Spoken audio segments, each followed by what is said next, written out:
কয়েকদিন ধরে একটা বিষয় চোখে পড়ছে, ইসলামী আন্দোলন নেতা ফয়জুল করিম যেখানে জনসভা করতে যাচ্ছেন সেখানে লোকসংখ্যা 200 থেকে 500-র বেশি না, অথচ এক সময় এই চরমোনাই পীরের জনসভায় হাজার হাজার মানুষ জমায়েত হতো। তাহলে প্রশ্ন হচ্ছে, জামায়াত ও 11 দলীয় জোট থেকে বেরিয়ে যাওয়ার পর ইসলামী আন্দোলন কি রাজনৈতিকভাবে দুর্বল হয়ে পড়েছে, নাকি এটা শুধু মিডিয়ার বানানো গল্প?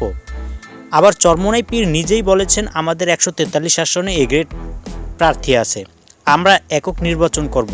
তাহলে মাঠে লোক কম কেন? আজ আমরা এই প্রশ্নের মেগা বিশ্লেষণ করব। ভিডিওটি শুরু করার আগে অনুরোধ, আপনি যদি রাজনীতি ও বাস্তব বিশ্লেষণ পেতে এবং জানতে চান তাহলে এখনই লাইক দিন, আপনার মতামত কমেন্টে লিখুন এবং চ্যানেলটি সাবস্ক্রাইব করুন। প্রথমত বাস্তব চিত্রটা দেখি। সাম্প্রতিক কয়েকটি জনসভায় দেখা যাচ্ছে লোকসংখ্যা সীমিত, আগের মতো ঢল নামছে না, এটা অস্বীকার করার কোনো সুযোগ নেই। কিন্তু প্রশ্ন হলো, জনসভায় লোক কম মানেই কি জনসমর্থন কম?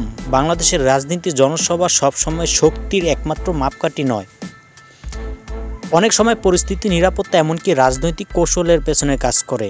ইসলামী আন্দোলন যখন জামায়াত ও 11 দলের জোট ছিল তখন তারা একটি বড় রাজনৈতিক ছাতার নিচে ছিল। জোট মানেই শক্তি, যৌথ মোবিলাইজেশন এবং একসাথে মাঠে নামার সুবিধা।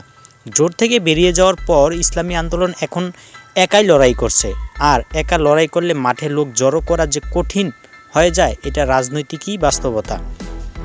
এখানে আমি আপনাকে প্রশ্ন করছি, আপনার কি মনে হয় জোট ছাড়া রাজনীতি করলে ইসলামী আন্দোলন টিকে থাকতে পারবে, নাকি তারা এখনও সময় চাইছে সংগঠন গোছানোর জন্য? কমেন্টে আপনার মতামত লিখুন। চরমোনাই পীর বলেছেন, আমাদের 143 আসনে এ গ্রেড প্রার্থী আছে। এখানে এ গ্রেড মানে কি? গ্রেড মানেই কি জয় নিশ্চিত? রাজনীতিতে গ্রেড থাকতে পারে, কিন্তু নির্বাচনে জিততে হলে লাগে মাঠ পর্যায়ে সংগঠন, ভোট ম্যানেজমেন্ট, জনসম্পৃক্ততা। এখন প্রশ্ন হচ্ছে, এই তিনটা জিনিস ইসলামী আন্দোলনের কি এককভাবে তৈরি করতে পারবে? অনেকে বলছেন লোক কম মানেই দল শেষ, কিন্তু বাস্তবে বিষয়টা এত সিম্পল না।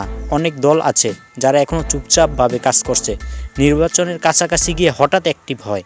আবার এটাও সত্যি, জোর ছাড়ার পর ইসলামী আন্দোলনের ওপর একটা মানসিক চাপ তৈরি হয়েছে, কারণ প্রত্যাশা অনেক বেশি ছিল।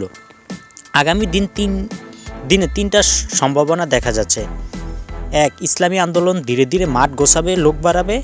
2, একক নির্বাচনে তাদের জন্য বড় চ্যালেঞ্জ হয়ে দাঁড়াবে, অথবা কৌশলগতভাবে আবার নতুন সমীকরণ তৈরি হবে। রাজনীতিতে শেষ কথা কখনোই বলতে নেই।